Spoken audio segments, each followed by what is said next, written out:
भगवान थोड़ी ना कहेगा कि तू मेरे पास में आए तो मेरे चरण की रज लेकर जा। भगवान थोड़ी ना कहेगा कि मेरे पास में आकर तू ये लेकर जा।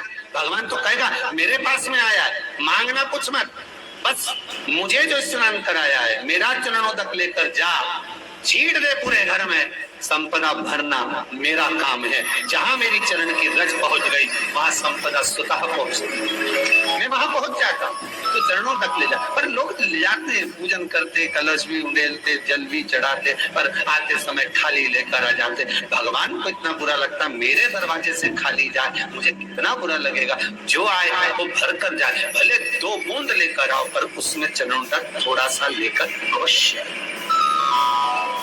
हमारी माताएं बड़ी प्रेम से कहती हैं, आप लोगों के मन में भी ये बात जरूर होगा, जितने लोग टीवी पर कथा सुन रहे हो, फेसबुक यूट्यूब पर श्रवण कर रहे हो, आपने भी सुना होगा, घर की जो माताएं होती है, कभी भी घर का रसोई घर का बर्तन जिसमें सब्जी बनाई है, 50 लोग अगर जिम में आ रहे हैं और कह दिया आज का निमंत्रण है, 50 लोगों का पार्टी है, ये है वो है, सुहागिल है या ब्राह्मण भोज है, तो वो जो खीर का पात्र होगा, जो बर्तन होगा, जो सब्जी का पात्र होगा, माँ उसको खाली जल्दी नहीं करती है। भले उसमें सब्जी थोड़ी ना थोड़ी पड़ी रहने देगी, जब तक सब जिम कर नहीं चले जाएंगे तब तक उसमें पटक रखेगी। क्यों? क्योंकि उसमें उसकी बरकत है।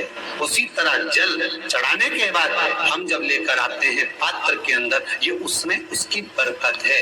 गर्ग संहिता में दूसरी चीज कही, उसको भी समझ लीजिए। गर्ग संहिता में कहा गया, जब आप घर से जल लेकर जाते हो भरकर, तो ये सृष्टि की जितनी नदियां हैं, पृथ्वी पर जितनी नदियां विद्यमान हैं, जितने तालाब, जितने सरोवर, जितने कुंड, जितने विराजमान हैं, उन सारे तीर्थों का जल जब आप घर से लेकर निकलते हो तो वो तीर्थ का संपूर्ण जल आपके कलश में आ जाता है। और जब आप उस जल को शिव पर समर्पित कर देती हो और 2 बूंद चरणागत लेकर जब जाती हो, तो शिव महापुराण गर्ग संहिता पद्म पुराण कहती है, वो जल साधारण नहीं रहता, वो गंगा जल बनकर तुम्हारे घर को पवित्र करने के लिए पहुंच जाता है। वो पवित्र गंगा जल बन,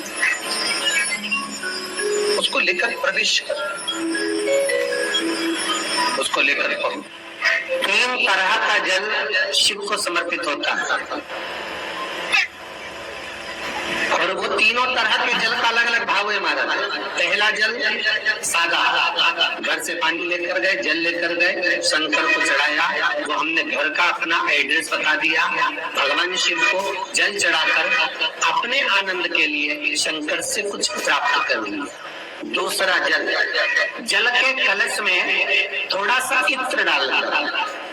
शंकर को जब समर्पित करते हैं तो महाराज घर में अगर कोई व्यक्ति बहुत रोगीला है, बहुत रोगीला, एक शिव महापुराण में, स्कंद पुराण में, नर्मदा पुराण में, भविष्य पुराण में, अग्नि पुराण में, नारद पुराण में, बराह पुराण में, वामन पुराण में जितनी चीजें लिखी गई है, एक एक प्रैक्टिकल कर देखो। तो शिव महापुराण, स्कंद पुराण का ये भाव याद करिए कि 1 लोटे पानी में इत्र मिलाकर, जल में इत्र मिलाकर, बहुत रोगीला व्यक्ति, बहुत बीमार व्यक्ति है, 1 लोटा पानी उसका हाथ का स्पर्श कराकर शंकर को चढ़ाना प्रारंभ कर दीजिए। महाराज केवल 5 या 7 दिन चढ़ा और वो 7 दिन के बाद में उस बीमार व्यक्ति का क्रम देखिए कि उसमें कितना आराम लगा है। औषधि दवाई काम करना प्रारंभ करी कि ना करी, केवल इत्र समर्पित, इत्र का जल। तो पहला जल सादा, दूसरा जल है इत्र का, और महाराज तीसरा जल जो शिव महापुराण के अंतर्गत कहा गया है, बेल पत्र का जल।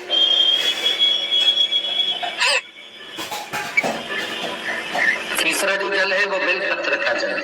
बेलपत्र का जल कैसा?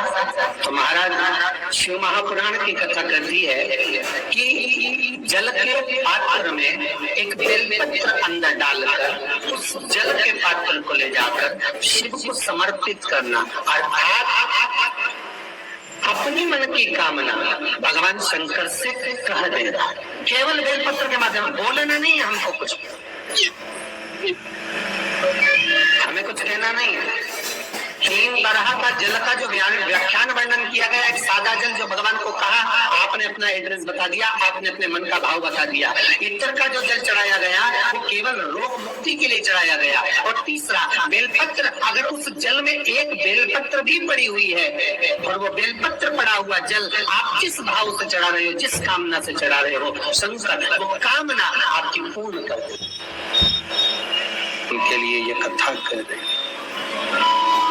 पितरों की 3 बेटियां, तीनों से गलती हो गई।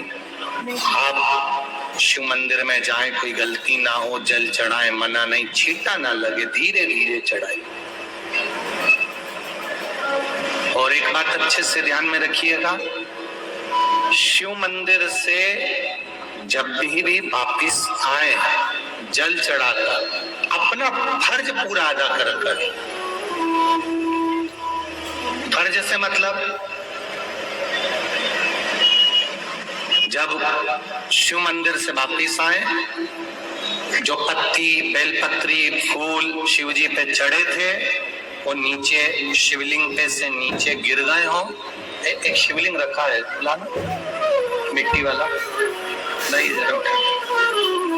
में कथा चल रही, थोड़ा ध्यान से सुन। तो आप लोग जो पशुपति व्रत कर रहे हो या कोई भी उपास करते हो, कई लोग कहते हैं हमने करा नहीं हुआ। क्यों नहीं हुआ? उसमें हमारी गलतियों को बचाएं। श्री शिवाय नमस्तुभ्यम मित्रों, हमारे चैनल MP 49 पंडित प्रदीप मिश्रा में आप सभी शिव भक्तों